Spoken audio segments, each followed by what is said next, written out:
تعالیٰ قرآن مجید میں فرماتے ہیں اینما تکونو یدرککم الموت، تم کہیں بھی چلے جاؤ موت تمہارا پیچھا خود کرتی ہے، موت تو پیچھے بھاگتی ہے۔ ہم بچپن میں ایک واقعہ سنا کرتے تھے، اب اس واقعے کی سند کی تحقیق نہیں ہے، ہو سکتا ہے غلط واقعہ ہو، لیکن بعض واقعات ایسے ہوتے ہیں کہ صحیح یا غلط ہونا اتنا امپورٹنٹ نہیں ہے، اس سے جو سبق ملتا ہے وہ سبق بہرحال صحیح ہوتا ہے۔ تو اس میں یہ بیان کرنے میں، یہ بتا کے کہ مستند نہیں ہے، یہ بتا کے بیان کرنے میں کوئی حرج نہیں۔ کہتے ہیں کہ سلیمان علیہ السلام کے دور میں ان کے دربار میں ایک بندہ بیٹھا ہوا تھا، تو سلیمان علیہ السلام نے کے دربار میں ایک شخص آیا اور اس آدمی کو گھور گھور کے دیکھنے لگا۔ وہ جو بندہ گھور کے دیکھ رہا تھا وہ حقیقت میں فرشتہ تھا، ملک الموت، موت کا فرشتہ جو انسانی شکل میں آیا تھا، گھور گھور کے دیکھ کے چلا گیا وہ۔ تو اس شخص نے سلیمان علیہ السلام سے پوچھا کہ یہ آدمی کون تھا جو مجھے گھور گھور کے دیکھ رہا تھا؟ انہوں نے کہا یہ ملک الموت ہے، موت کا فرشتہ ہے۔ وہ آدمی ڈر گیا کہ موت کا فرشتہ مجھے گھور گھور کے دیکھ رہا ہے، اس کا مطلب ٹائم پورا ہو گیا۔ تو اس آدمی نے کہا یہ موت کا فرشتہ ہے، آپ ایسا کریں، یہ تو یہاں میرا ایڈریس دیکھ کے چلا گیا، آپ مجھے ہندوستان پہنچا دیں۔ ہوائیں حضرت سلیمان علیہ السلام کے تابع تھی نا، تو ہوا میں تخت اڑایا، چل بھائی، جیسے آج کل جہاز چل رہے ہیں نا، ایسے سلیمان علیہ السلام کے تخت ہواؤں میں تیرتے تھے۔ تو سلیمان علیہ السلام نے کہا اچھا بھائی پہنچا دیتے ہیں۔ ان کو پتا تھا کہ جو موت کا وقت ہے وہ ٹل نہیں سکتا۔ ہوا کو حکم دیا، بھائی اٹھا کے لے گئی۔ پی آئی اے میں بٹھاتے تو پہلے ہی صحیح، تو شکر ہے سلیمان علیہ السلام کے دور میں پی آئی اے نہیں تھا، اگر بٹھا دیتے تو وہ وہاں پہنچنے سے پہلے ہی اس کا کام ہونے کا خطرہ تھا۔ تو سلیمان علیہ السلام نے اس کو اٹھا کے کہاں پہنچا دیا؟ ہندوستان۔ اطلاعی کہ ہندوستان میں اس کا انا للہ ہو گیا، انتقال ہو گیا ہے۔ تو سلیمان علیہ السلام نے موت کے فرشتے سے پوچھا کہ بھائی تو اس کو اتنا گھور کے کیوں دیکھ رہا تھا؟ یہ تو ڈر گیا بیچارہ۔ انہوں نے کہا میں اس کو گھور کے اس لیے دیکھ رہا تھا کہ اللہ نے مجھے یہ کہا تھا کہ کل اتنے بج کے اتنے منٹ پہ ہندوستان میں فلاں جگہ پہ ایک بندہ ہوگا اس نام کا، اس کی روح قبض کرنی ہے۔ میں حیران تھا کہ میں نے کل وہاں اس کو موت دینی ہے، اور یہ آج یہاں بیٹھا ہوا کیا کر رہا ہے؟ یہ تو تیز رفتار گھوڑے پہ بھی جائے گا تو کل تک ہندوستان نہیں پہنچ سکتا، جتنی بھی سپیڈ میں جائیے۔ تو میں حیران اس پر ہو رہا تھا کہ اللہ نے حکم تو دے دیا لیکن سمجھ میں آنے والا حکم نہیں ہے، یہ کیسے پہنچے گا؟ تو جب میں کل وہاں گیا اگلے دن وہاں، تو وہ اسی مقام پہ موجود تھا۔ اس کو کہتے ہیں اینما تکونو، تم جہاں بھی چلے جاؤ موت تمہارے پیچھے بھاگے گی۔ لبرز الذین، وہ کیا ہے قرآن مجید میں کہ جب میدان جنگ میں لڑائی ہوئی ہے نا، تو غزوہ احد میں مشرکین مکہ منافقین یہ کہتے تھے کہ یہ جو لڑائی ہو رہی ہے یہ تو خودکشی ہے، کیونکہ دشمن بہت طاقتور تھا اور ادھر مسلمان تعداد میں بہت تھوڑے تھے، اور لڑائی بڑی ٹف تھی۔ اور ابو سفیان اور خالد ابن ولید جو اس وقت تک مسلمان نہیں ہوئے تھے، انہوں نے ارادہ کیا تھا کہ مدینہ کی اینٹ سے اینٹ بجا دیں گے، بہت بڑے لشکر کے ساتھ، اور ارادہ تھا بدر کا بدلہ بھی لینا ہے۔ اب یہاں مسلمانوں کے پاس لڑائی کے علاوہ کسی چیز کا آپشن نہیں تھا۔ یہ بات خوب سمجھ لیں کہ اسلام ہمیں اسباب اختیار کرنے کا حکم دیتا ہے، گراؤنڈ ریئلٹی کو دیکھ کر فیصلہ کرنے کا حکم دیتا ہے۔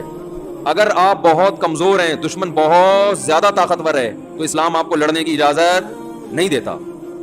کیونکہ لوگ نا حدیثوں کا غلط مطلب لیتے ہیں، اس لیے مجھے درمیان میں یہ حاشیے چڑھانے پڑتے ہیں، اجازت نہیں دیتا۔ لہذا یہاں توکل کرنا کہ ہم لڑیں گے، بس کوئی بات نہیں، شہادت پائیں گے اور مریں گے، اور کوئی بات نہیں، اللہ ہے بس مدد کرے گا، وہ سب کچھ صحیح ہو جائے، نا نا نا نا۔ اللہ نے کہا پہلے اپنی اوقات دیکھو۔ کم سے کم قرآن کے الفاظ ہیں، ان یکم منکم مئۃ یغلبوا مئتین، کم سے کم طاقت کا توازن آدھا ہونا چاہیے، یعنی دشمن اگر 50,000 ہے تو آپ 25,000 سے کم نہیں ہو۔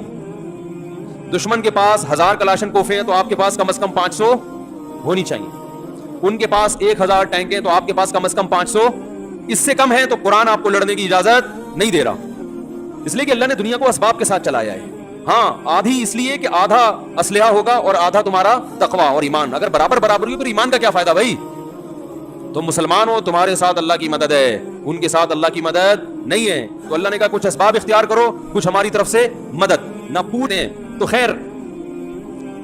رسول اللہ صلی اللہ علیہ وسلم نے اس لیے لڑائی لڑی ہے کہ بعض دفعہ آپ بہت کمزور ہوتے ہو مگر لڑائی کے علاوہ آپ کے پاس کوئی آپشن ہوتا نہیں ہے, کیونکہ نہ لڑنے سے اور زیادہ نقصان ہے, پھر تو بالکل ترنے والا. دیکھو جیسے بلی جو ہے نا, بلی کمزور ہے, آپ پہ حملہ نہیں کرتی, لیکن بلی کو آپ اتنا مجبور کر دیں کہ اب اس کے پاس حملہ کرنے کے علاوہ اپنی جان بچانے کے لیے کوئی راستہ ہے ہی نہیں, تو وہ فدائی حملے پہ بھی آ جائے گی, بولے گی مرنا تو ہے ہی. تو یہ انسان کی ایک فطرت ہے اور بالکل صحیح ہے کہ بھائی جب آپشن ہی نہیں ہے تو پھر تو لڑائی کے علاوہ, کیونکہ اگر نبی صلی اللہ علیہ وسلم غزوہ احد میں ان تھوڑے سے حضرات کو اتنی بڑی طاقت کے مقابلے میں لے جا کے کھڑا نہ کرتے تو انہوں نے مدینہ کی اینٹ سے اینٹ بجا دینی تھی, تو اور زیادہ نقصان ہونا تھا. ایسے موقع پہ جب کام کرنا لازمی ہو, فرض ہو, پھر اسلام کیا کہتا ہے, اب اسباب کو مت دیکھو, اب نظر کس پہ رکھو, اللہ پہ, کیونکہ یہ آزمائش اللہ کی طرف سے ہے. سمجھ میں آ رہی ہے بات؟ یہ بہت اہم اصول ہے کہ جب کرنا ہی کرنا ہے تو پھر بھائی اللہ بہت بڑا ہے, بچائے گا وہ, پھر اللہ مدد بھی کرتا ہے. جیسے بدر میں لڑائی ہو گئی تو اب اللہ نے بچایا. اس میں بہت سارے اصول نکلتے ہیں زندگی گزارنے کے. ایک بہت اہم اصول یہ نکلتا ہے کہ جو چیز اپنے اختیار میں ہے اس میں کوتاہی مت کرو, جو اختیار میں نہیں ہے اس میں ٹینشن نہ لو. یعنی جب بھی آپ اپنی زندگی کے فیصلے کریں نا تو یہ دیکھا کریں کہ میرے پاس کتنے آپشن ہیں اس کام کو کرنے کے. جو آپشن ہے ہی نہیں اس پہ سوچنا کیا ہے, فضول ہے. تو بہت سے مسئلے ایسے ہی حل ہو جائیں گے. تو خیر اللہ نے قرآن میں کیا فرمایا کہ جہاں ہاں وہ سلیمان علیہ السلام نے اس کو ہندوستان بھیجا, وہ فرشتہ کہاں پہنچ گیا, ادھر جا کے. تو میں احد کا بتا رہا تھا, غزوہ احد کا. تو ہوا یہ تھا کہ اب چونکہ یہاں لڑائی کے علاوہ کوئی آپشن ہے نہیں تو مجبوری ہے لڑنا. تو اب ایسے موقع پہ نبی صلی اللہ علیہ وسلم نے حکم دیا تو منافقین کہنے لگے یہ تو سیدھی سیدھی خودکشی ہے, لو نعلم قتالا لاتبعناکم, اگر ہم اس کو جہاد سمجھتے تو ہم جاتے. یہ جہاد نہیں, یہ کیا ہے, خودکشی ہے. اتنے لوگ ہیں, ہم تھوڑے سے مار دیں گے ہم کو. نتیجہ یہ نکلا کہ بہت سے صحابہ اس لڑائی میں شہید ہو گئے. تو منافقین کو پروپیگنڈے کا موقع مل گیا. انہوں نے کہا ہم نے تو پہلے ہی کہا تھا کہ یہ لڑائی نہیں ہے, یہ کیا ہے, خودکشی. اتنے لوگ شہید ہو گئے. تو قرآن نے کیا کہا کہ اگر تم اپنے گھروں میں بیٹھ جاتے, یہ لوگ جو شہید ہوئے نا اپنے گھروں میں بیٹھ جاتے, نہ نکلتے میدان میں, تو ان کو ان کی موت میدان میں لاتی. اس لیے یہ باتیں مت کرو, لو اطاعونا ما قتلوا, قرآن کے الفاظ ہیں. منافقین کہنے لگے یہ ہماری بات مان لیتے تو قتل نہ ہوتے. اللہ نے فرمایا نا نا نا نا نا, یہ تمہاری بھول ہے. جن لوگوں پر موت لکھی ہوئی تھی, مرنا تھا, تو لبرز الذین کتب علیہم القتل الی مضاجعہم, جن کے مقدر میں اس وقت مرنا تھا ان کی موت ان کو گھسیٹ کے میدان میں لے کر آتی.